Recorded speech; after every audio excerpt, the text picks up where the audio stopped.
This is Bartolome Tomic with Offshore Engineer TV, here today with Rystad Energy's lead analyst, Matt Hale, to discuss his outlook for the offshore oilfield services market in 2023. Thank you for accepting this interview, Matt. Yeah, thanks for having me.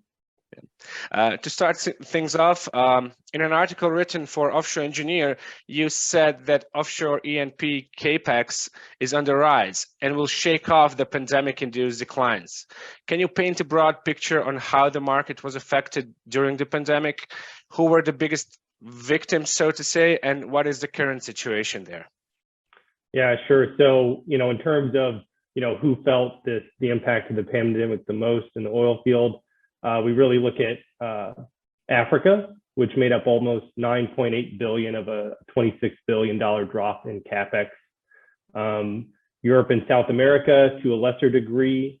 A lot of this was around, obviously, just the drop in commodity prices and how that affected operator budgets.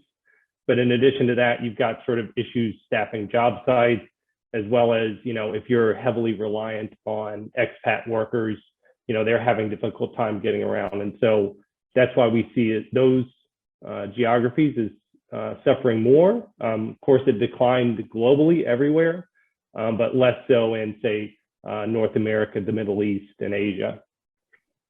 And then, of course, in 22, we're actually kind of back to where we're slightly above pre-pandemic levels. So compared to 2019, we're just a bit above that in 22, and we expect a little growth in 23, as you said. So about the year 2023, looking ahead, you expect that the capex will grow to 178 billion, an 8% increase on the 2022 spend. What is driving the growth, and which sector will benefit the most? And if you will, which region will see the biggest spend? Yeah, sure. So a lot of this, is just kind of sustained high prices. So much of 22, we've seen prices above $100 a barrel. It's cooled off a bit now. Next year, we still see prices staying up. So our base case is around $89 a barrel for Brent. And part of that is kind of moving into a supply deficit with some of the European sanctions coming into effect in December. In terms of regions, is really driven by South America. So we see a 6.5 billion increase there. Western Europe also around 3.3 billion, and the Middle East at 2.6. So all of these are growth regions. Part of this, another thing to mention really is around, kind of the reshuffling of portfolios during the downturn, and you see a lot of operators kind of choosing core basins, and that already having happened and shaking out their portfolios, they're looking to invest and expand in those core basins. Exxon sold off North Sea acreage to focus on Guyana, for example. Is this something you're willing to discuss? Sure. Yeah, I think the best examples are kind of the super majors. So you see certain companies, Chevron, BP, Shell in the Gulf of Mexico, for instance, whereas they're exiting other countries. And really across the board, you could see operators consistently saying, I'm going to be in fewer countries. I'm going to concentrate on areas where I'm the biggest, or I have the best understanding of the geology, or some competitive advantage, which is going to make me more profitable in those regions. Thanks, Matt. In the article for Offshore Engineer, in the offshore drilling segment, you said that there was a spike in demand for jackup rigs in the Middle East. Who are the main clients, and what is the reason for the demand growth? How does this affect the global jackup supply and day rates there? And could it drive new build orders, or is there enough rigs stacked in Asian shipyards waiting to be deployed? Yeah. And, really it's kind of across the board in the Middle East, but the two obvious ones to call out are Saudi Aramco and ADNOC. So they're combined going to increase their investments by 2.5 billion from 22 to 23. And a lot of this is them kind of looking to kind of fill the Russian gap, right? So they see, this is an economic opportunity for them, and they also see it as a chance to kind of meet demand in a time when we're seeing supply challenges from certain areas. A good way to see this is really around the jackup day rate. Obviously, like all these rigs going to the Middle East is sort of cascaded across the global market a bit. It's not as dramatic as floaters, but we see kind of a steady increase from 2018 to this year. So from 21 to 22, we saw global average jackup rates jump from 79,000 to 87,000 a day. So that's one part of it. If you look at, and these rigs were coming from everywhere, and the kind of the companies call out ADNOC Drilling and ADES, which is Saudi-backed, have been buying rigs from shipyards. They've been buying rigs from other drillers. And so they've seen a significant expansion in their fleets, and it's really to support these growth initiatives in Saudi Arabia and in the UAE. And does this in any way affect the availability for others elsewhere? Yeah, so it's definitely going to pull on geographies outside the market. We see as kind of a dozen more rigs delivered in 23 from shipyards, but then we see orders dropping off after that. If you look at our base forecast for supply and demand of rigs, it's sort of coming into balance for jackups over the next few years. So some new builds, but nothing, like the waves of the past that we've seen. So when you say new builds, is this newly ordered or ordered 5 to 10 years ago and then just delivered right now, or? Yeah, well, I mean, the ones that are coming out of the yard next year, many of them have been in the pipeline for a while, but we sort of see, the incremental ones getting snapped up of those rigs in the shipyards. Yeah. And you also tackled the FPSO market outlook for 2023. What's ahead for the FPSO market next year and the year after? And how many orders do you expect to see, and who will be the likely winners to supply those FPSOs, and what are some of the biggest projects that you are following?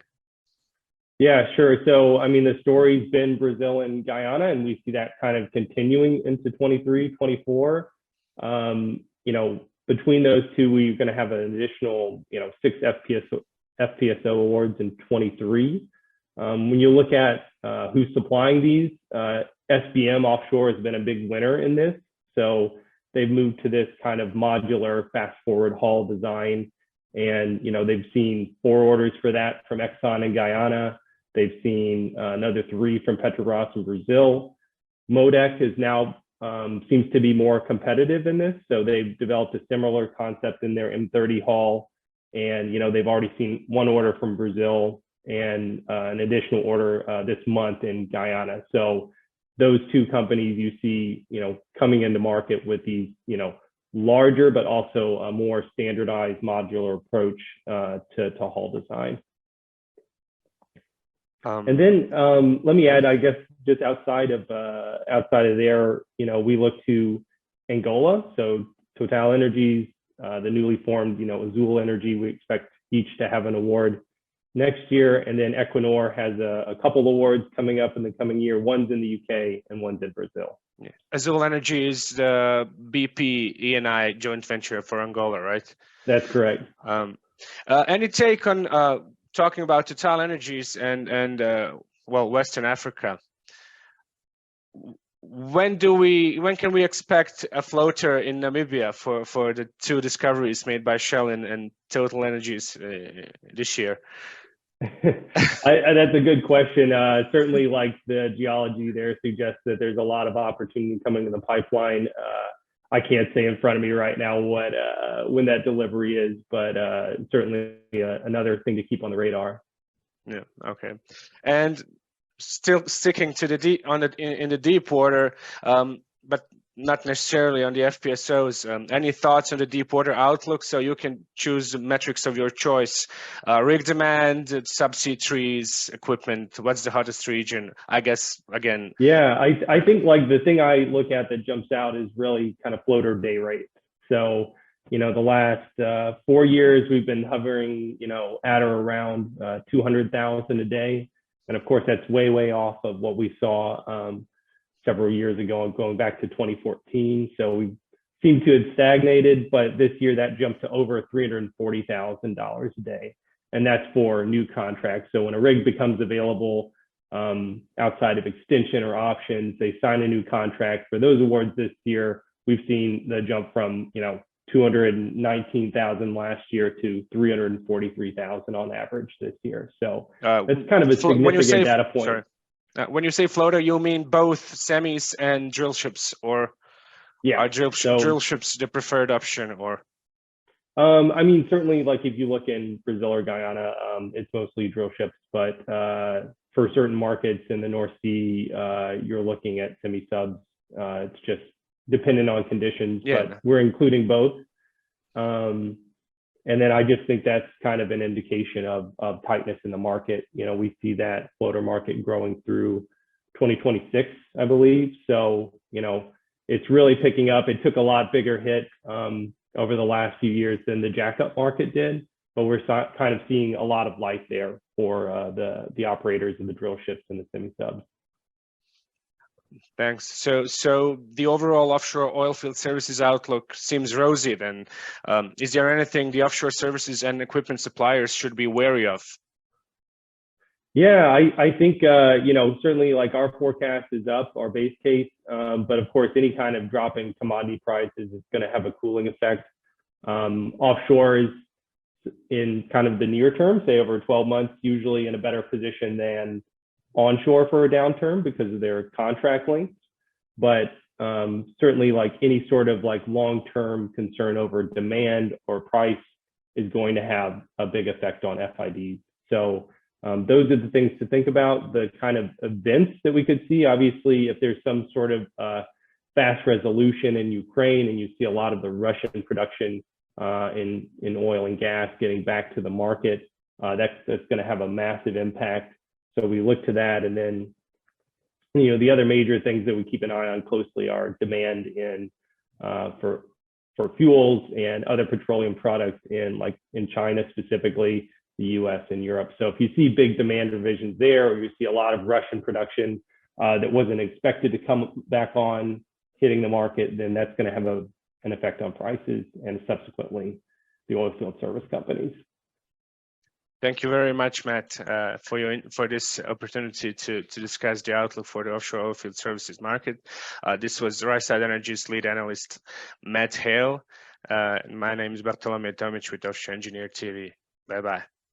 All right, thank you.